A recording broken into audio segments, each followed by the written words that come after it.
whatever, you'll just have to suffer through it. I wanted to talk a little bit about prosperity because I've discovered like back in the 70s, I used to go to a lot of those things, Earl Nightingale and Robert Schuller, but it would go on for 8 hours. Each one of them would get about an hour, and the house full of people. But I learned a lot, but it seems like then after that, it's like I was getting ready for the day that I walked into a Unity church, Unity of Fort Worth. And I said, this is the answer to the questions, because when I left Southern Baptist, I had been a minister there. I pastored 2 churches. And when I left the last one, I'd already leaned toward a positive thinking type message when I was doing my message. But anyway, I found Unity, and I want to tell you, it's amazing how the spiritual concept of new thought can change your life and make things so different than they used to be. It's really, when I look back on it, I'm amazed, really, because when you say it, it doesn't sound that good. But when you live through it, it's that good. But talking about prosperity, I don't want to get off the track because I've already been told at 12 minutes the floor opens and I fall through.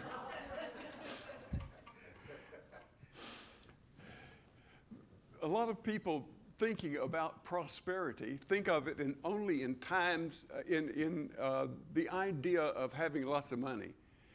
That's really not really great prosperity, is it? I mean, just that alone.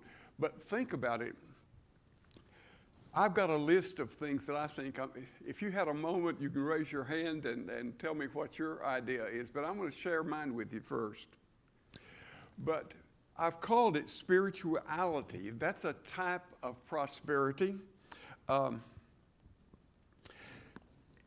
when I say spirituality, what I have in mind, and I hear PJ frequently talking to George all day long, in a sense, I do the same thing. I mean, when I wake up in the morning, the thing I think about first is, my conversation. I have some little conversation with Spirit, and I don't have a name for it. I tried to make a name, but Spirit, it seems like all I can come up with. But unlike a lot of people, I know I listened to somebody on TV that talked about their guides, their angels. I thought, it feels like I just have one source that is constantly there looking over me. And that spirituality that I'm talking about, to me, is really, really more important than money or anything else in the world, having that. But then again, it's the key and like opening a door to all the rest of it. For example, relationships. Having good relationships.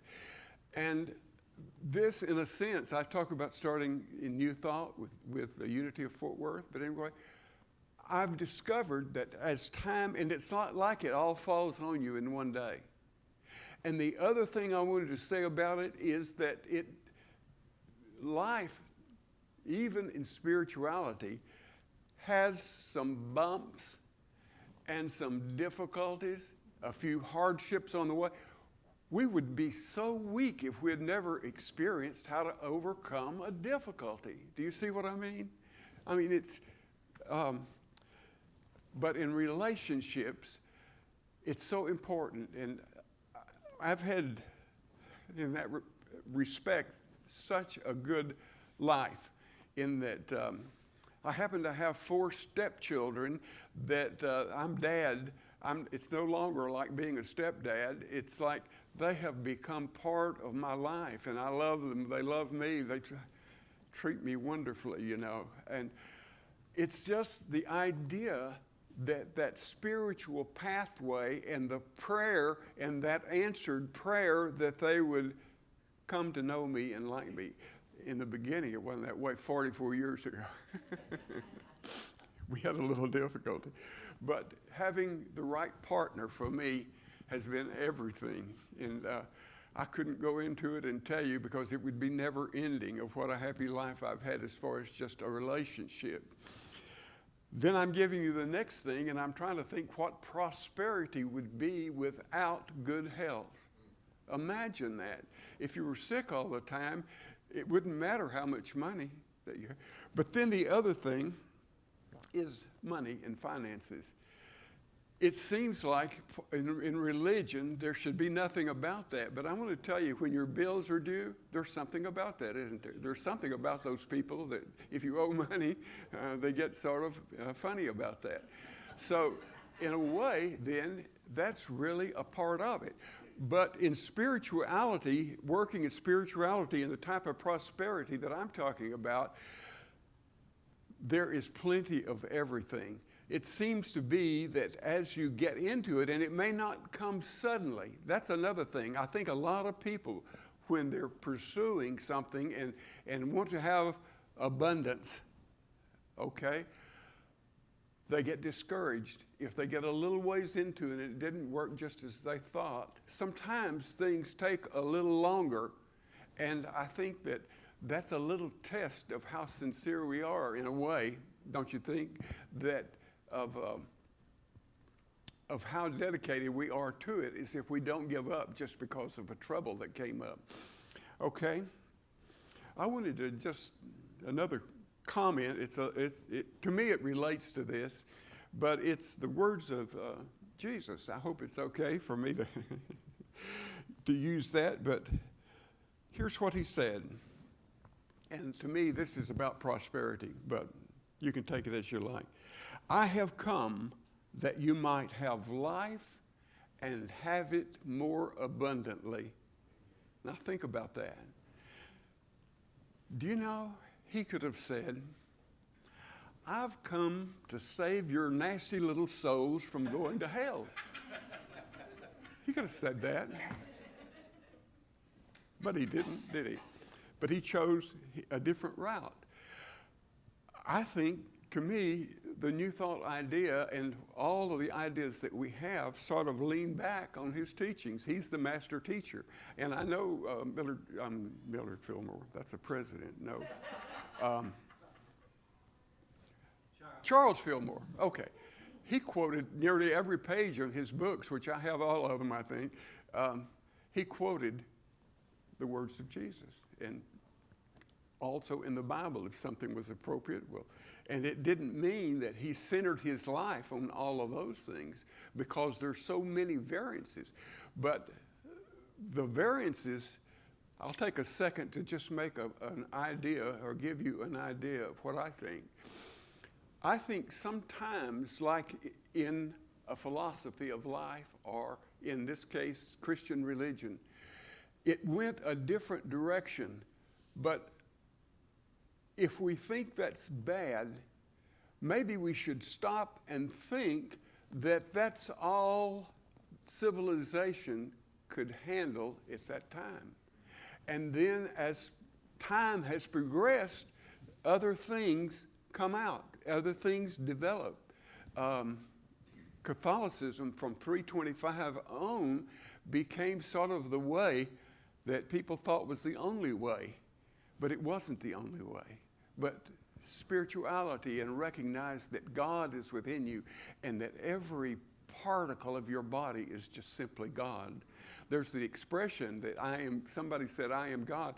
Do you know that would be exactly similar to a wave splashing up and saying, I am the ocean. In other words, the wave has every element in it that the whole ocean has. Every single thing. There's nothing left out of that wave that needs to be part of the ocean. But it's not the ocean. The whole ocean isn't. But anyway, if the waves think it's the ocean, go ahead and let them go. Now, we get into the thing about an element of prosperity that to me is essential. This is being a loving person. I'm going to skip that and read to you something else because it has to do with what you remember what David says a lot of times when he's up here about whatever you throw out comes back. This is so true. But I'm going to read a scripture. This is about generosity rather than loving, but I'll go back to that. Give, and it will be given to you, good measure, shaken down and running over.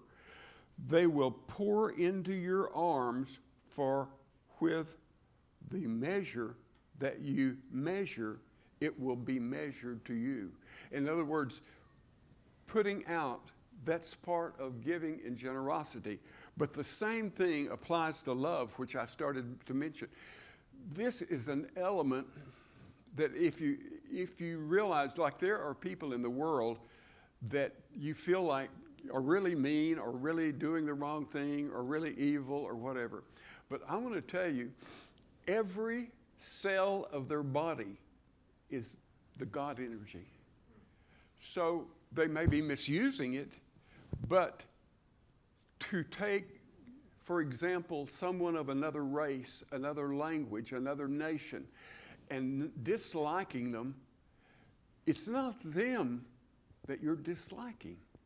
It's God, because God is really all there is. And I think that having this division of nations, of languages, of colors, of all of these things are divided up, and that's our testing point in the world to see if we've really come along to realize that within all of that is God. All of it is God. Okay, now, before I run out of time, I've got to get to the ending of this. Another quote from Jesus, and it has to do with the love that we're talking about and other things, but he's saying, you are the light of the world. Now, that doesn't sound like a sinner going to hell, does it, once again? Because he's talking to everybody. Now, in our lives, we have maybe accepted that we can't possibly live up to that, but that's who we really are. The things he's telling us, like live life abundantly, this is who we really are. It may not be who we're pretending to be. We may be pretending to be weak and unable to do, but there really is no such. At some level, we can accomplish something and make something out of our lives. But most of it has to do with sending out. It's like being generous.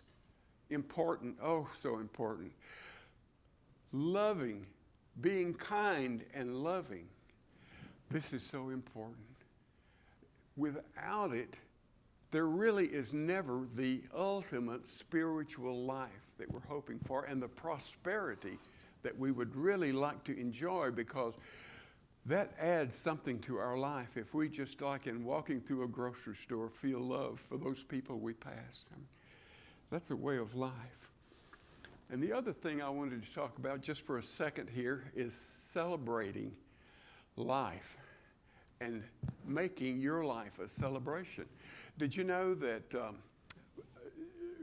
if any of you have read much of the Bible, or if you were there 12 years ago when I did my first message, it was about the prodigal son. Do you remember? No, 12 years ago. I think it was longer than that, really. But anyway, when we first started. But there's something about that life where he goes off and gets in misery and more misery. But then in the end, he returns to something that works. He returns, it says, to the Father. Okay? But the closing line of that is what I want to talk about. Just one closing line. And it says, and then they begin to celebrate. Think about that.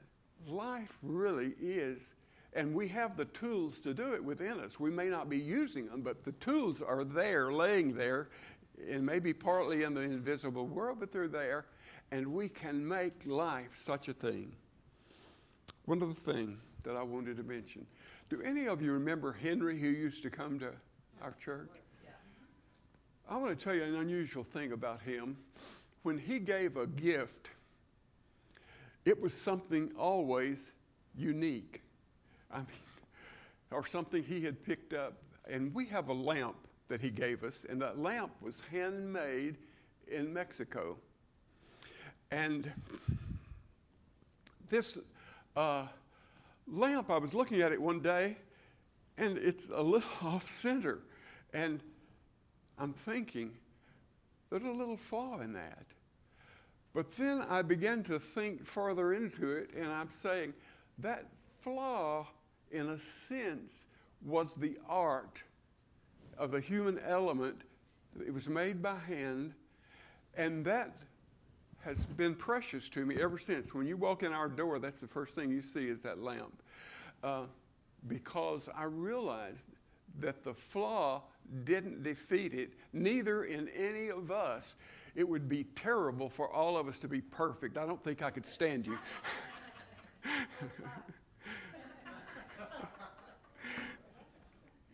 But whatever flaws that people live with, and I know that I've heard so many people talking about it, and people have come to me and explained to me that bad element that was in them that had just messed up their life and everything like that. I'm going to tell you the truth about you. Can you stand it? Okay. Whatever. There may be flaws.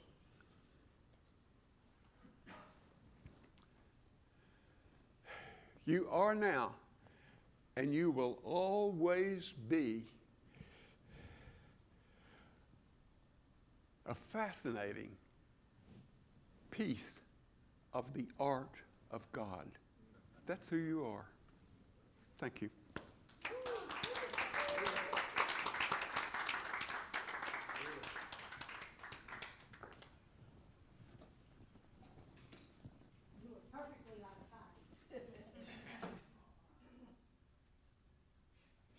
You can certainly tell the difference in how Glenn and I were raised. He was raised in a traditional way, a normal life, and can come from these interesting things about prosperity from a totally lovely way of traditional. I was raised wild on the streets. Sorry, that's the way it is, so I'm going to come at you from the other way on the same subject. Her name was Attila the Honey. Yeah, that's what Glenn called my mother. If I wanted to die, I would call it to your face. So I had no church, no biblical training, no nothing. I just absorbed what I knew and however I came in. But I want to talk about, did you take my book away? I did. Thank you. I want to talk about how important it is to understand that prosperity or any of these teachings are not in themselves the thing. It's the learning how to use the energy, how to direct the energy. So the energetic purpose of manifesting abundance is to move you to a higher and higher consciousness. It was never, ever about getting the goods. That's immaterial. It's understanding how things work. It's like a kindergartner learns how to write the A, the B, the C, although now they're not learning how to write cursively. But by the time they're an adult, they're so comfortable in their writing and their way of using it that if they chose to, they could write their congressman and alter his point of view on things. So you come from being the kindergartner and using this information to where you become usable in the nation, on the planet. You become so skilled that you can turn what you've absorbed into something really powerful and good. Glenn talked about coming into this type of thinking when we first came to Unity, and I think that this is the way with so many people come. Some people just come and they don't know why they're attracted to it, but it's not uncommon for someone to come to a New Thought church or center because they've just gone through a dark night of the soul. They've lost a relationship, their finances are in the trash, just so many things, and that's where they come in and they begin to use what is taught to help them grow. But there's a reason, an energetic reason behind all of this. But what do we do when we come to a Unity church and start studying about prosperity? Well, right out of the chute, we learn how to manifest a parking space. We get so powerful because we've done that, then we move up to manifest whatever it is we think we need, a relationship, better finances. Green lights? Well, if you become comfortable in that manifesting, green lights just happen. You don't have to think about them. The parking spaces open up, and you haven't thought about it. But Glenn talked about generosity. Now, this is the way that works on an energetic basis for each of us. You know, you could be a total atheist and be a generous person, and the universe would recognize that, and generosity would come back to you. It's an immutable law. A lot of people, when they're thinking about tithing or about being generous, is you do this because you'll get something in return. You know, I always joke that if you cast your bread upon the waters, it's going to come up back a sandwich. But you don't do it with that intent. That's an immutable law. You put it out, it comes back. The good stuff and the bad stuff. You feel powerful, and the more you use it, you feel powerful and confident and comfortable because you've done it so much, like that first grader that's learned to write, then you forget about it. It just flows through you, and you can say something, and it comes back, or don't even have to say it. You know, we talk about manifesting, and some people get real specific, that they want that 1950 blue Studebaker, and they're not going to accept a Chevy or anything else. Well, don't you think that's sort of hog-tying spirit a little bit? You just think of a vehicle, you know, and here it comes, if that's what it is. If you're in command, it's like the biblical centurion that when he wanted Jesus to heal his servant, he just asked that Jesus say the word. And most of the populace, if they wanted Jesus to heal their situation, they wanted him to come to the door and actually do it in person. And the centurion said, "No, I'm used to command. I'll tell my man to go hither and do that, and it'll be done. I don't have to think about it. I'll send the other man over here, it'll be done." And that's what we do. We grow so comfortable in using the energy that all we have to do is speak the word, and it's automatic. It's going to be done. Because that's what we do. When we are starting, say, a new project, and all we have to do is put our feet to it. You know what they say? If you want to walk on water, you got to get out of the damn boat. You know? So once we start churning that energy up, no matter what we do, the energy responds. There's a little ripple in the energy, and it pays attention. What do you need? How do we do this? It opens avenues and so forth. So we get powerful in that. Can we play the clip now? Is it going to work? This guy is on YouTube. His name is Cash Peters. He's just a regular old guy from Britain. You'll see he's got a ball cap on. But he's studied this so much that the information comes to him, and he understands how energy works. So I just want you to share this because I love it so much. He's going to talk about how prayer works.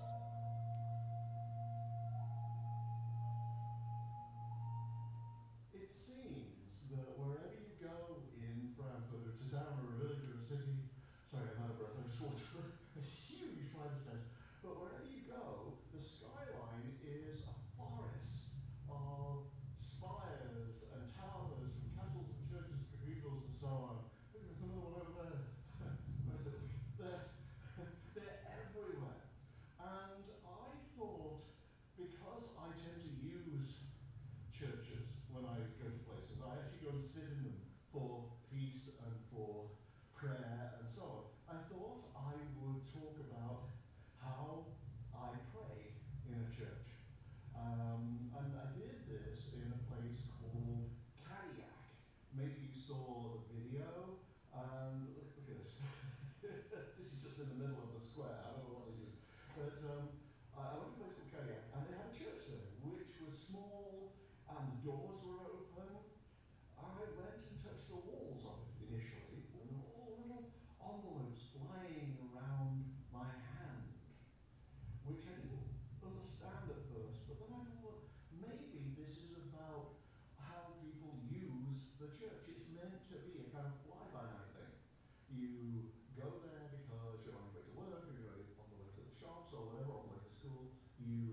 it's been my joy while I've been here to go into these places and feel their energy and tap into that and use it to help me with my own prayer and my own contemplation.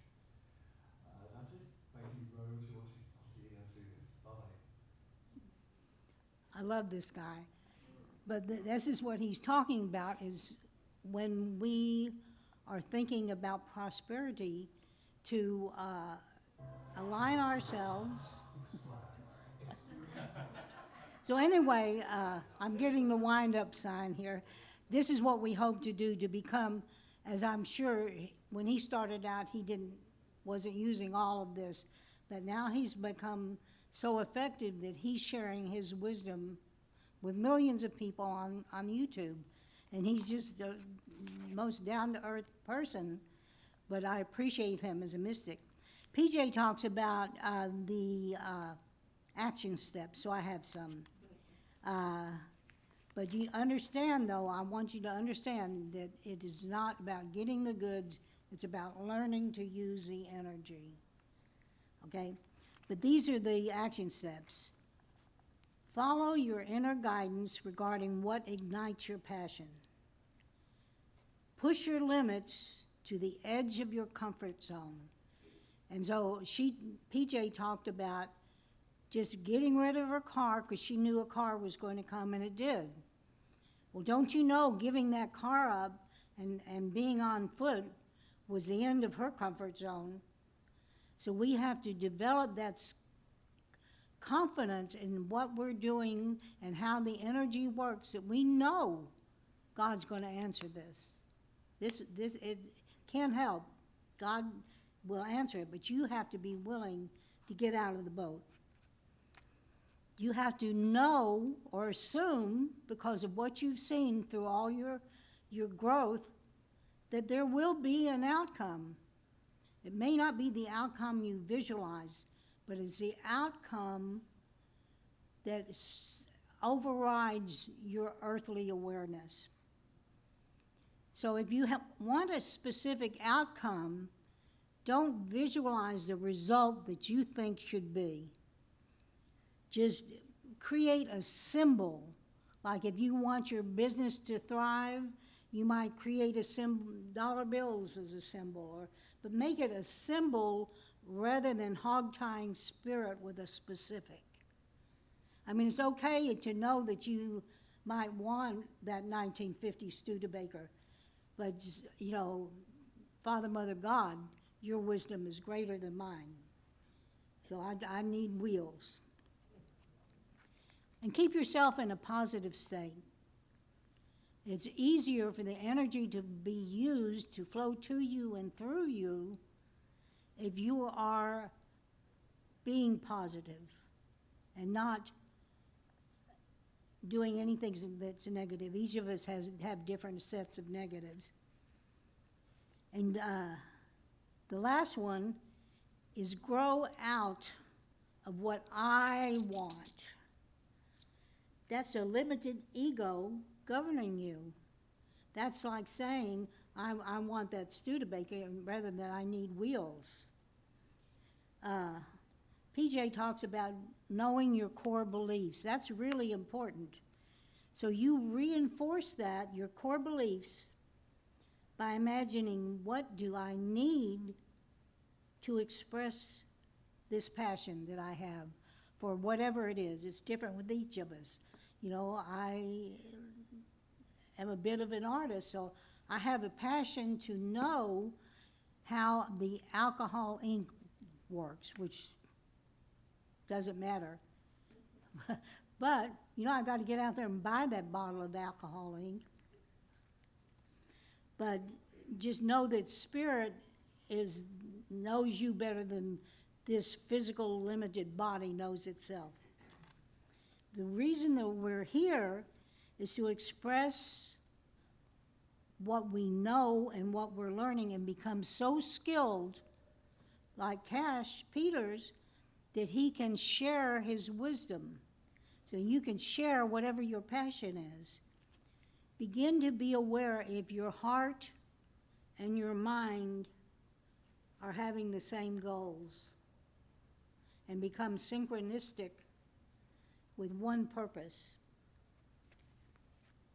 And know that your energy is always working, is attracting to you, and abundance is there. It wants you to be comfortable, to be abundant. But always remember what Marianne Williamson says. It serves no one to play small. That's it.